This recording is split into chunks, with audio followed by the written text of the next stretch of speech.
할 수 있는데 왜 안 해?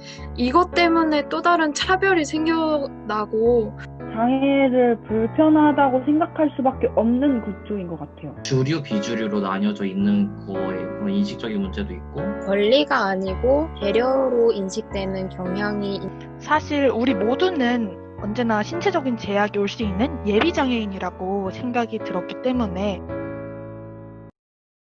안녕하세요, 여러분. 지금부터 한국장애인재단 서울의 신저신육기 박하사탕조의 회장을 시작하겠습니다. 오늘 주제는 장애인이 마주하는 일상 속 불편함들입니다. 각자 안건을 하나씩 가져오기로 했었는데요. 시각장애인, 청각장애인, 지체장애인이 현대사회에서 또 새롭게 코로나 시대에 마주하는 여러 가지 불편함들이 있죠. 지금부터 하나씩 준비한 영상들을 함께 보면서 문제점들이 어떤 것이 있는지, 해결 방안이 무엇이 있는지 얘기 나눠보도록 하겠습니다. 먼저 지은님 영상 간략히 얘기하시고 들어주세요. 네, 안녕하세요. 저는 시각장애인의 일상 속에서의 불편함을 조사를 했는데요. 저는 일상에서 자주 볼 수 있는 그 음료수에 관한 이야기를 준비를 했어요. 저희 편의점이나 마트 가면 쉽게 볼 수 있는 게 캔 음료잖아요. 근데 그 캔 음료 위에 보면 그 점자가 있거든요. 그 점자에 관해서 조사를 해봤는데 일단 영상을 같이 보고 얘기 나눠보면 좋을 것 같습니다. 저는 편의점에서 쉽게 볼 수 있는 캔 음료에 대해서 조사를 했습니다. 그 캔 음료수 위에 보면 이렇게 점자가 그려져 있는데요. 네, 방금 거는 데미소다였고 제가 지금 이제 들고 있는 거는 그 콜라입니다. 두 점자의 차이를 느끼셨나요? 두 개를 같이 한번 보면 네, 이렇게 콜라랑 데미소다랑 다른 음료수인데도 음료라는 의미를 가진 점자가 둘 다 똑같이 박혀 있었어요. 게다가 이온 음료수와 그 탄산 음료수의 점자도 음료라는 점자로 통일이 되어 있더라고요. 제가 본 음료수의 대부분이 음료 아니면 탄산 이 두 가지의 점자가 쓰여져 있었는데요. 이런 부분 때문에 시각장애인 분들이 원하는 음료수를 마음껏 고르지 못한다고 합니다. 네, 영상 잘 보셨나요? 네. 보니까 저희 그 편의점에 정말 음료수 그 종류들이 정말 다양하잖아요. 심지어 같은 종류의 그 음료수인데도 대부분의 음료수들이 점자로는 음료라는 이름으로만, 음료라는 뜻을 가진 점자로만 이제 써 있었고, 시각장애인도 똑같은 소비자인데 기업이 소비자를 위해서 더 나은 선택지를 제공해야 되지 않나라는 생각이 들었어요. 제가 음료수를 진짜 많이 사 먹거든요. 근데 음료수 종류가 되게 많은데 이제 시각장애인들은 그거를 아예 볼 수가 없고 그런 자유권조차 누리지를 못하는 거니까 여태까지 어떻게 음료수를 사 먹었는지 저희한테는 진짜 당연한 문제들인데 시각장애인한테는 되게 힘들고 어려운 선택이라는 걸 다시 한번 느끼게 됐어요. 그래서 제가 생각했던 해결 방안은 당연히 첫 번째는 그 공장 또는 기업의 변화? 기업이 나서서 그거를 브랜드 이름을 이렇게 점자로 표시한다거나 하는 노력이 더 필요할 것 같고, 지금 현재 바뀌지 않은 이 상황에서, 불편한 상황에서 비장애인이 도울 수 있는 그런 어플이 있더라고요. 그게 이제 네네. 그 가입을 하면 이제 만약에 그 어플에 가입한 시각장애인이 아까 제가 찍은 상황 같은 편의점을 가서 음료를 고르고 싶은데 나는 A 음료수가 먹고 싶은데 이게 뭔지 구분이 안 된다 하면 어플에 접속해서 그 비장애인에게 전화를 걸어요. 그러면 그 전화를 받은 비장애인과 영상통화를 할 수 있는 거예요. 그래서 이제 그 영상통화를 받은 비장애인이 오른쪽에 있는 게 찾으시는 물건이다. 이런 식으로 도움을 드릴 수 있는 어플이 있더라고요. 그래서 이런 식으로 일상생활 속에서 지금 내 위치에서 도움이 될 수 있는 거를 찾아서 하는 것도 좀 의미가 있지 않나 생각을 해봤습니다. 그 시각장애인 분들이 점자 표시된 음료수에 대한 걸 봤으니까 이제 제가 준비한 걸 보여드리려고 해요. 저는 요즘 전동 킥보드 많이 타고 다니잖아요. 저 면허가 없어가지고 킥보드를 그냥 관심도 없었어요. 그냥 타고 다니는갑다 했는데 그 뉴스를 봤어요. 시각장애인들이 그 킥보드 자체가 자전거는 이제 여기 상체까지 오는데 킥보드는 진짜 발등까지만 오잖아요. 그 밑에 발 받침대가. 그래서 걷다가 그게 있으면 그걸 모르고 넘어지는 거예요. 그게 있을 거라 생각을 못 하니까. 그래서 다치신 분들도 많고 그렇대요. 그래서 그 뉴스를 보고 나니까 다시 보이더라고요. 그래서 킥보드가 아무렇게나 주차된 모습을 촬영을 해왔는데 같이 한번 보여드리겠습니다.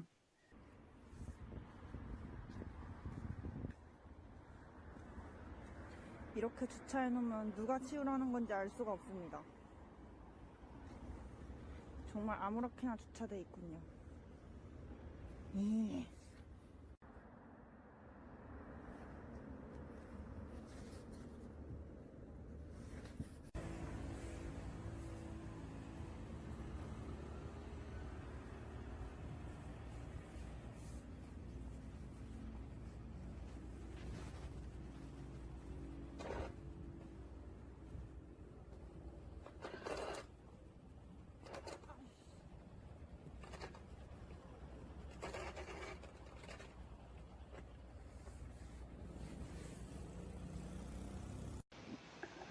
이게 제가 마지막에 킥보드를 치운 거거든요? 그게 킥보드가 규제가 원래 거의 없었대요. 그러니까 킥보드가 그냥 진짜 기업에서 생산해서 갖다 놓는 거다 보니까 그거에 대한 그게 이제 교통에 어지러움을 줄지 몰랐는지 규제가 제대로 없었던 거예요. 근데 또 킥보드 타는 것뿐만이 아니고 그걸 주차를 아까 보신 게 그 유도블록이 시각장애인분들이 그 전용 지팡이로 앞을 유도블록 그 점자 역할을 하는 거잖아요. 도로 위의 점자 역할을. 근데 킥보드가 그렇게 놓여져 있는 거죠. 그것뿐만이 아니고 그 전봇대에 신호등 안내 버튼이 있잖아요. 근데 그거를 아무 생각 없이 거기 전봇대 주변에 이렇게 세워두는 거예요. 그래서 그걸 보고 문제가 정말 많다고 느꼈어요. 그래서 저는 조금 아니, 생각을 네. 해본 게 이게 아무래도 사용하는 연령층도 되게 다양하고 사용하는 사람들도 되게 다양하기 때문에 이게 어플을 이용해서 많이들 사용하잖아요. 전동 킥보드를. 그래서 그 사용을 하기 전에 어떤 짧은 영상이라도 제공을 해서 어느 정도 교육을 더 실시를 해서 교육을 수강을 해야 이제 빌릴 수 있는 형식으로 진행을 해도 괜찮을 것 같아요. 왜냐하면 지금도 이제 뭐 정부 자체나 기업 자체에서 뭐 이런 통제 같은 게 잘 안 되기 때문에 아까 뭐 지은님이 말씀하신 것처럼 어떻게 보면 사람들의 인식이 제일 중요한 거니까 그런 인식 개선 교육이라도 먼저 실시를 해서 킥보드를 빌릴 수 있게 하는 것도 괜찮은 것 같아요. 그런 막 내용으로는 뭐 보도블럭에 주차를 하지 말아야 된다 이런 간단한 내용도 좋고 아니면 뭐 노약자나 휠체어를 탄 사람들이 있으면은 뭐 경적을 조금 뭐 올리거나 그런 내용 같은 것들을 담고 있으면은 좋을 것 같아요. 저도 생각한 게 주차 공간 규제가 있는 거지만 그것보다 아예 차라리 규제가 있어도 사람들이 모르고 하니까 차라리 그냥 따릉이 거기에만 주차를 해야 되잖아요. 돈을 내는 게 거기서 끊기니까 킥보드도 그렇게 좀 주차 공간을 따로 마련을 해야 되지 않나 싶어요. 너무 법이 기술의 속도를 안 따라가고 있다는 생각을 많이 했어요. 킥보드 보면서. 다음으로는 청각장애인이 이제 코로나 때문에 겪는 또 다른 어려움이 있잖아요. 그 조사를 재민님이 해서 재민님 영상을 같이 보면서 얘기를 해보도록 하겠습니다. 네, 저는 청각장애인 관련해서 마스크 관련된 영상을 촬영을 했는데 그 방송에서는 그 리뷰 마스크를 많이 볼 수 있어요. 요즘에는 웹 예능에서도 워낙 착용을 하고 실외 촬영을 하기 때문에. 근데 일상에서는 리뷰 마스크를 착용한 사람을 저는 본 적이 없는 것 같거든요. 그런 만큼 방송에서는 볼 수 있는데 생활 속에는 가까이 할 수 없는 그런 상품에 대해서 한번 조사를 해본 영상을 공유해 보겠습니다.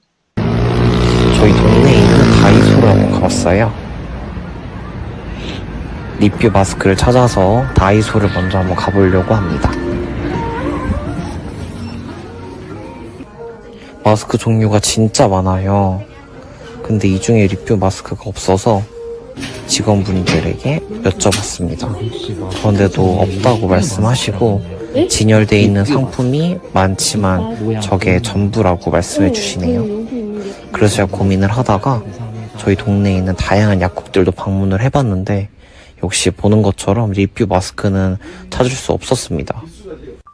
이번에는 쿠팡 앱을 이용을 해봤는데 가격도 만만치 않고 바로 얻을 수 있는 로켓 배송 상품도 없더라고요. 네, 영상 잘 보셨죠? 네. 네.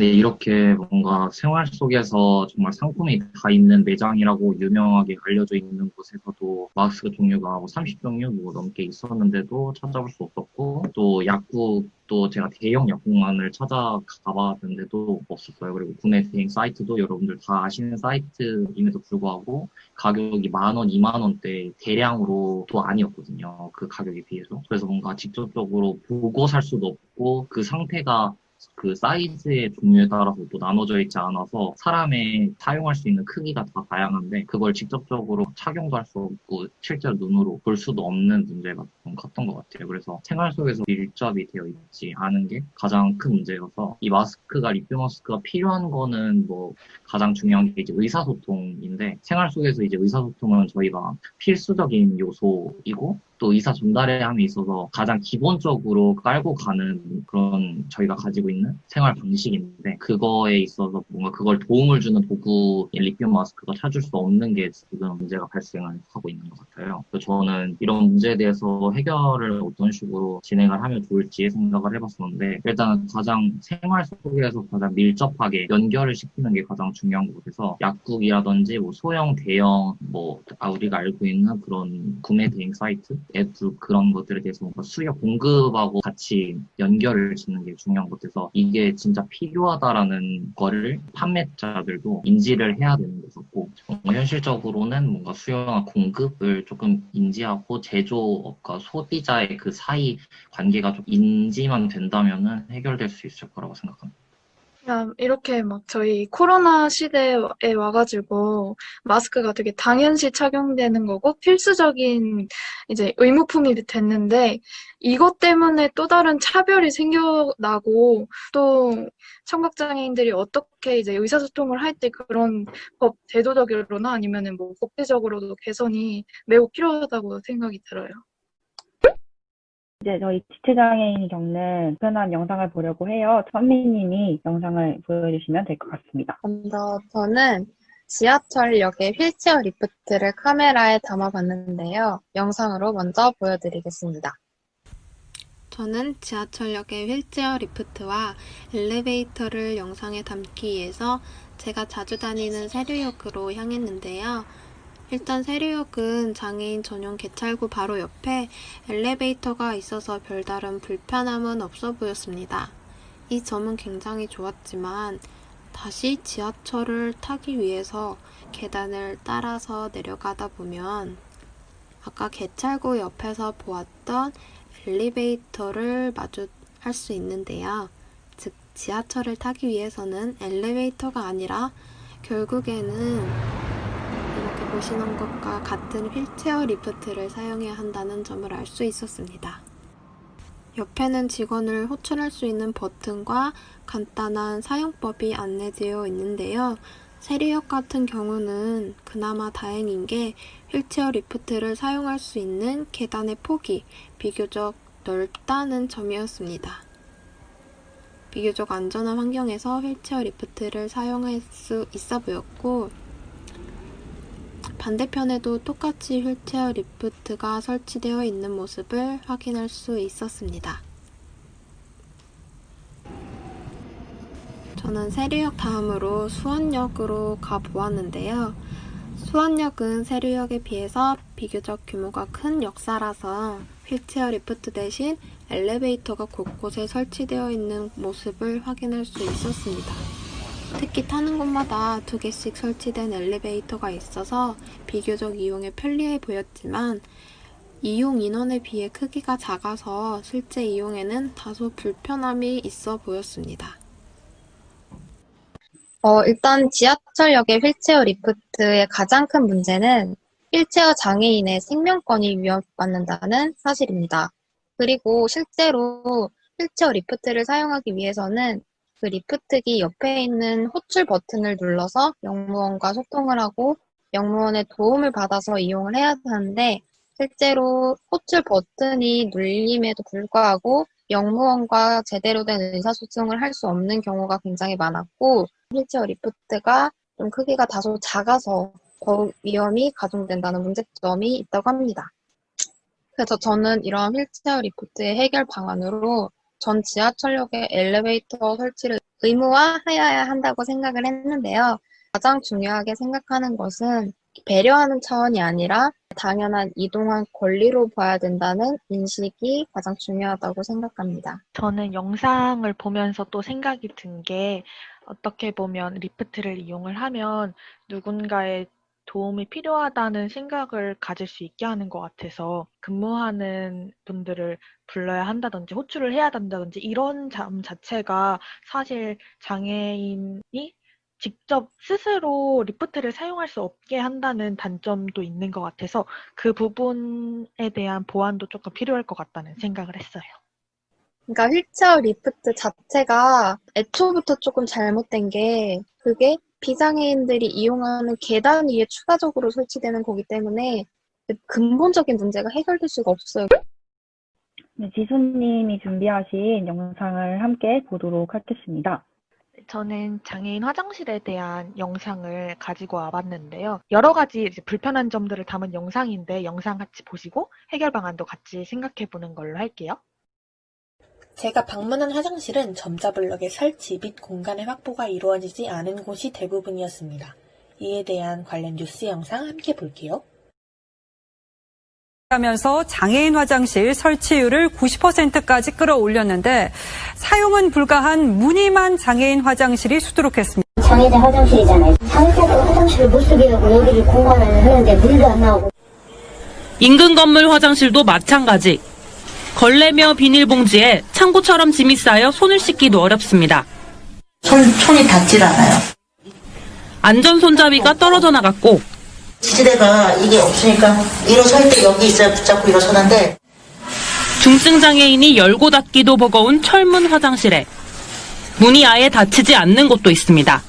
너무 좁아서 지금 문도 안 닫히고. 이렇게 다양한 문제점들을 살펴보았는데요. 많이 사용하지 않는 공간으로 보이지만 분명 누군가에게는 필요한 공간인 만큼 관련 시설의 정비와 제도 보완이 필요해 보입니다.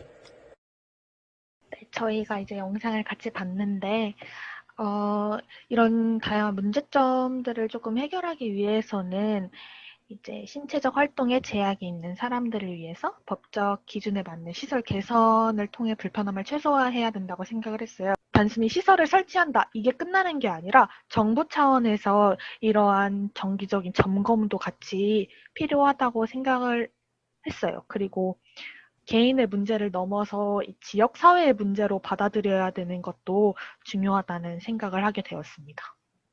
보면서 진짜 장애를 불편하다고 생각할 수밖에 없는 구조인 것 같아요. 그게 전혀 이제 갇힘대가 제대로 있었으면 전혀 느끼지 않았을 불편함들이 느껴지는 거니까 정말 고쳐야 될 점이 많다고 느꼈습니다.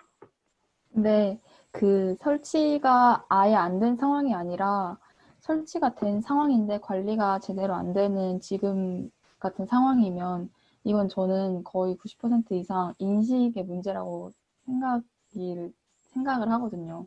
이게 있기는 한데 그 이후에 관리는 제대로 되지 않으니까 그러니까 인식도 또 제대로 이루어지지 않고 이런 되게 악순환이 이루어진다고 생각이 들거든요. 다음은 하나님이 준비한 영상 함께 보도록 하겠습니다. 네, 저는 장애인의 도보에 관한 불편함과 이동권 및 접근권에 대해 가져와 봤습니다. 비장애인에게는 생소하게 들리는 이동권과 접근권이 무엇인지 또 무엇이 문제인지 보여드리겠습니다. 저는 오늘 시각장애인과 휠체어 장애인들의 도보 보행 및 접근권에 관한 불편함에 대해 찍어보았습니다. 저희에게는 아무 불편함이 없는 도보 생활이 시각 또는 휠체어를 타시는 장애인 분들에게는 매우 크게 다가올 수 있습니다. 여기는 차가 많이 다니는 도로 바로 옆 도보입니다. 보시다시피 폭이 매우 좁아 휠체어가 지나가지 못합니다. 실제로 휠체어를 타시는 분들이 도보 옆 차도에서 이동하시는 걸 보았습니다.